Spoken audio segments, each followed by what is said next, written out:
All right, what about you? Numb to the haters. I think the key is to differentiate between valid and invalid criticism. And so I always look at the relationship between the person making the criticism and the criticism that they're giving out. So a lot of times people's opinions are just accumulation of their own values, their experiences, their insecurities. And so to see if it's somebody that I respect enough that I feel like I share their values and I want to listen to what they're saying. Okay. But someone can say something that's objectively true and might not necessarily, you might not respect them, but they might say something that is true. How do you figure out what's objectively true? Like, what do you mean? Give me an example. Like, if someone says you're wearing a gray dress, that's objectively true. But if someone says you're stupid, like, it's that, or gives you a criticism, like what? Well, I mean, if someone were to say something like, well, promiscuous women, most guys don't like those types of girls for long-term relationships. It might be a guy that you might not look at like, he's ugly, I don't care what he thinks, but objectively, that's fairly true that most men don't like those types of women for long-term relationships. Well, it doesn't matter what most men in the world do. It matters what your circle and the people you're around feel. So, like, most women are liberal, but if you live in a conservative area and you go to church, you're around conservative women and that's all you know, who cares what most women in America are doing? What matters is the people you know in your circle and your tribe. So those comments are kind of pointless in my opinion. But wouldn't it be fair to say that you would want to adhere to what the opposite gender wants if you want to be attractive to that gender? I think I have plenty of options, and you need to find people that share your values. So if you're conservative, be around other people that are conservative and share social conservative values. There's enough people to go around. If you're more liberal, then be around people who share those kind of values. There's enough men that feel that way too. So it's trying to appeal to catch as wide of a net as possible is pointless in my opinion. Unless you're short of options, then you should. But if you have options, people like you feel like you can date and you find people that are attracted to you and what you think and what you believe, who cares by looking at the world population? Do you think most women like liberal guys, though? That are super, 50-50, hey, let's split this, oh, you can lead this, I lead that. You think women like that in general? Yeah, a lot of women like that. Like me. Really? Yeah. I know you guys don't, but you guys also bring on specific types of women that also don't like that. There's a big selection bias going on in the show. You guys aren't bringing on a random sample of women. You guys are bringing on women that a lot of times are a particular way and already adhere to certain. I mean, there's a whole different array of women here. I mean, in French, Spanish. Yeah, and it's very interesting. Married. I mean, for instance, like OnlyFans, like it's like 0.2% of women globally have an OnlyFans. Like 30% of women on your show have an OnlyFans. And they don't. Only two you have. Yeah, on this show, but you're saying less than 0.2% of women on your show have an OnlyFans? No, it's overrepresented on your show because those are the kind of women Miami is full of girls that do OnlyFans. That's not our fault. Yeah, but it's not, you guys still have more because a lot of them come on because they want You're shifting the goalpost, though. It's not their profession that defines what they like. It's their gender that defines what they like. And women typically tend to have traits that they want in men. And what I'm saying is that men that are liberal a lot of the times don't necessarily have these attractive traits to women that you're trying to say. Like, women don't want a guy that's going to go 50-50 and let them lead certain things and everything. Women want dominant men in general. Just because you like liberal men doesn't mean that a majority of women do. Most girls don't. Well, where are you getting the most from? I could say the same thing to you. Just because most of the women don't like that doesn't mean that most women, unless you have stats for that, are conservative men having an easier time with men than liberal men? Men have run the world since the beginning of time, and women have liked that about men. Most women want a guy that earns more money than them, that's a leader, that's stronger than them, that's taller than them. The women want a guy who's superior in general. I mean, this is biology. You don't need studies for common sense. Like, this is just what women are attracted to. I think that's what women are attracted to in general, but as we see, as times are changing, people are changing. So evolution didn't just malfunction in 2023. There's a reason there are less stringent gender roles in 2023, especially of people that have a higher socioeconomic status, are educated. They don't adhere to these kind of rigid gender roles. And you see in more advanced countries.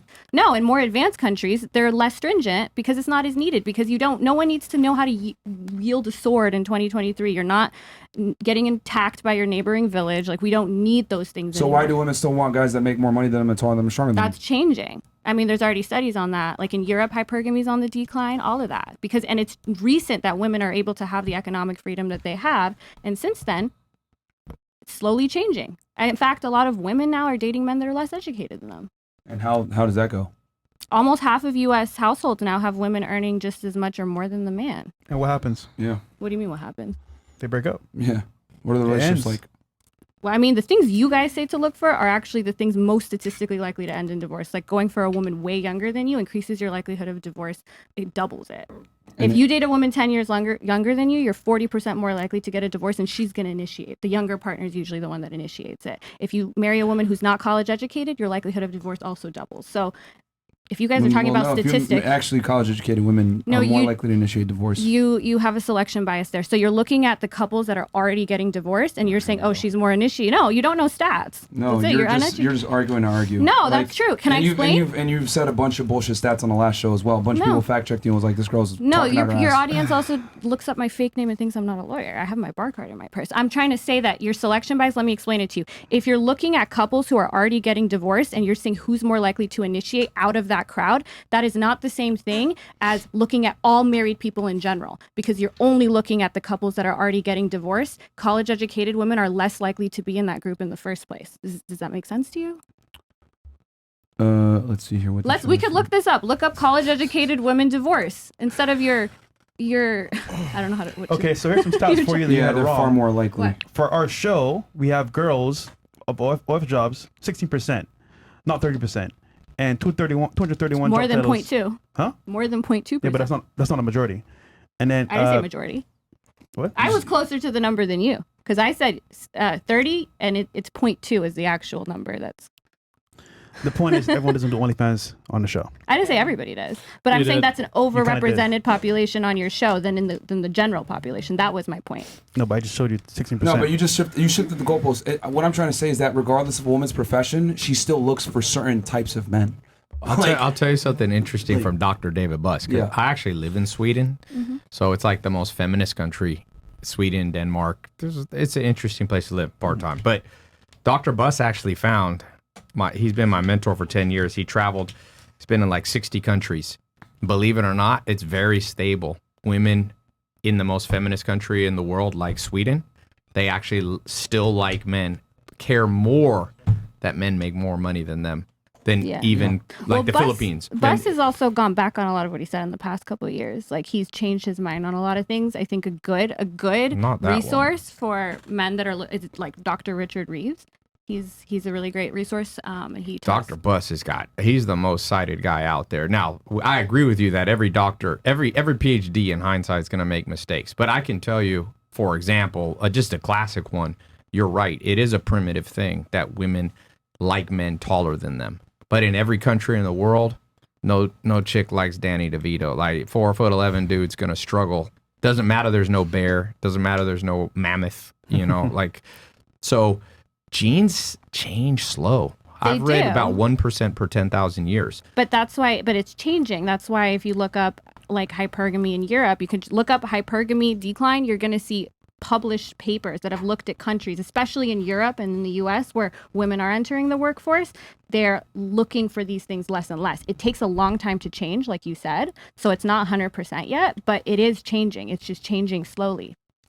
But a majority of women overwhelmingly prefer a man that's better than them in every regard. Like, you're trying to make the argument, like, social constructs don't adhere to reality a lot of the times. We try to sit here and say there's 75 genders. Oh, it's okay for a woman to lead, etc. It doesn't work. Like, it sounds good on paper, but it doesn't work. If it doesn't work, then why are we moving towards that as a country? Why don't you go back to? And why look don't at you? how the country's going. Yeah. I feel like it's fine. What's wrong with it? It's chaos. Marriage is plummeting. Like, actually, the one group marriage isn't plummeting for, though? College educated, higher education women and people in the highest socioeconomic status bracket, their marriages are staying the same. Everyone else's is going down. That's not the majority, though. No, but what I'm saying is you guys also a lot of times rail against, college educated women and women making money. Those are the only women that their marriage rates haven't gone down. And they're having kids. Someone fact check that, because she said that before. Like, dude, you've cited a bunch. Like, I got a whole list of like the arguments you made from people, and they said like she's lying on this, she's lying on that, but yeah, your audience is why you're looking. Like, look at actual studies instead of your audience, and we could pull them up. Look up college educated women divorced. They've put this out. I mean, she's arguing bad faith, man. Yeah, she's arguing bad faith too. Man. Like, for 5 minutes, she was saying. Can we look it up now? Just look it up. Why not? If I'm lying, This isn't instead of your listening show. to Just the be chat. quiet. All right, Okay. we'll move Yeah, on. just Yeah. we're gonna move on, man. Because you did this last time. You God. derailed the show. Yeah. People really got pissed off, Yeah. annoyed, especially because you cite a bunch of bullshit. Yeah. Look it up. Remember one thing, you got to look at good science because there's bad science Well, out divorce there. boy. stats are pretty. They've been replicated year after year. They published this Shut in up, Forbes for bitch! All right, 2023. stop talking, sorry, man. we have Stop chats, talking, man. man. It's You're getting not late. gonna do this again on the show. Okay. They got really annoyed last time. We're not gonna piss them off. Yeah. OF Lawyer back on the show to tell more lies. Like only 1/3 of men are struggling with women. There you go. You said that, not me. Let's see here. No, he's saying it's more. Be careful with inviting the 304 lawyer. She goes on whatever and talks shit about FNF. Yeah, well, Okumoga. Wow. I don't think I did that.